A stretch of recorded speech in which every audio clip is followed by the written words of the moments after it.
Existem basicamente duas formas de você ficar cego. Quando não entra luz suficiente no seu olho, seja por conta da escuridão ou de algum problema no próprio olho, ou quando entra luz demais. Mais ou menos a mesma coisa acontece com o som. Se tem barulho demais, você não consegue ouvir as coisas direito. Mais ou menos a mesma coisa acontece com a informação.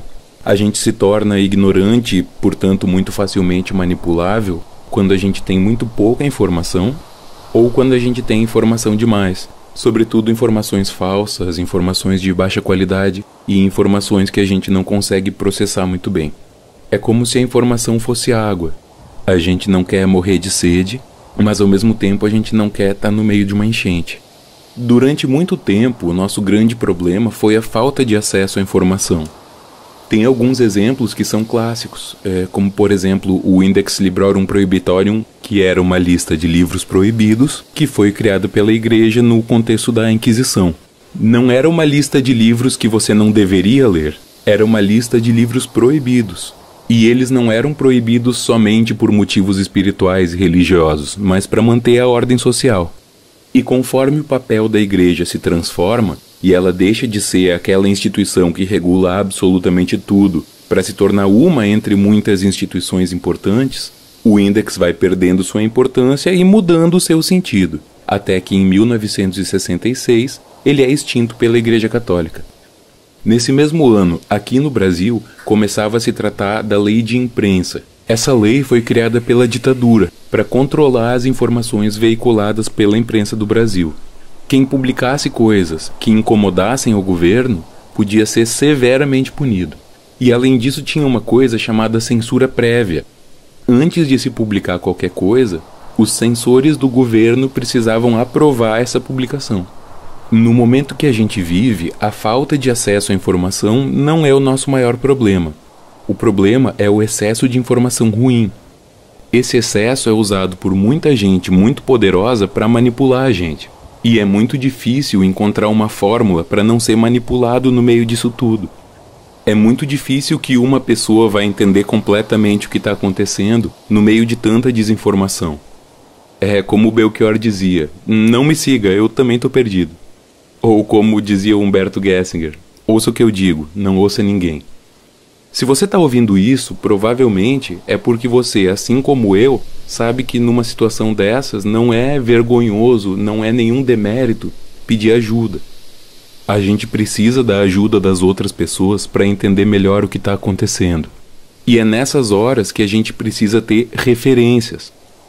A gente precisa ter uma gama grande de pessoas em quem a gente pode não acreditar cegamente, mas depositar um pouquinho de confiança e transformar em uma das pessoas, em uma das instituições, em uma das fontes nas quais a gente vai se basear para tentar criar uma compreensão maior da realidade do que só o nosso ponto de vista. O que a gente tende a fazer, e isso não é uma pessoa ou outra, isso é praticamente todo mundo, é o contrário, é buscar informações que só reafirmem aquilo que a gente está pensando. Mas isso nunca ajudou ninguém a se aproximar da realidade. O fato é que, nesse momento, a gente está no meio de um monte de informação ruim, no meio de um monte de informação errada, e ninguém sabe muito bem o que fazer com isso, embora algumas pessoas estejam cheias de certezas. Eu posso estar errado. Eu acho que um possível governo do Bolsonaro seria uma desgraça, que seria uma tragédia, que seria muito ruim. E eu sei que eu posso estar errado, assim como você pode estar errado, e assim como todo mundo pode estar errado. Então, eu não vou pedir para você me ouvir. Eu sou só mais uma pessoa que nem você. Agora, tem muita gente avisando.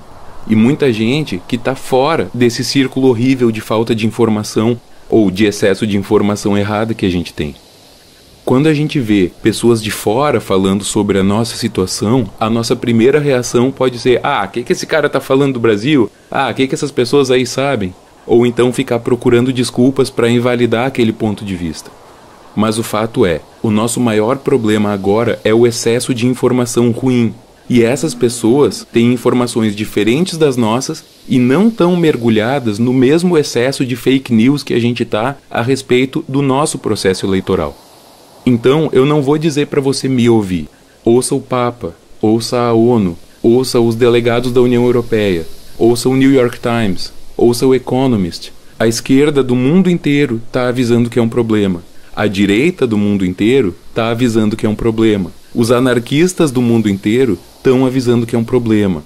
Quase toda a mídia, as instituições religiosas de diversas religiões, cientistas, historiadores, ambientalistas, quase todos os cientistas das ciências humanas, inclusive os de direita, inclusive os neoliberais, estão avisando que isso é um grande risco e que esse é um grande problema que a gente vai enfrentar se a gente eleger o Bolsonaro.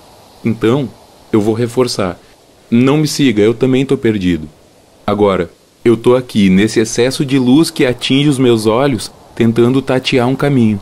E essas são algumas das referências que eu estou usando. Então o que eu peço é, ouça essas referências. Veja com carinho o que as pessoas que estão fora desse nosso ciclo de informação ruim e de fake news estão dizendo a respeito do nosso processo. Eu sei que eu posso estar errado. Agora, quem for votar no Bolsonaro não vai poder dizer no futuro que não foi avisado pelo mundo inteiro a respeito da escolha que estava fazendo. Talvez tantos historiadores, tantos cientistas, tantos jornalistas, analistas políticos, ecologistas e artistas, talvez esteja todo mundo errado. O Papa, o New York Times, o Barcelona, todo mundo. Mas eu vou escolher ouvir essas referências.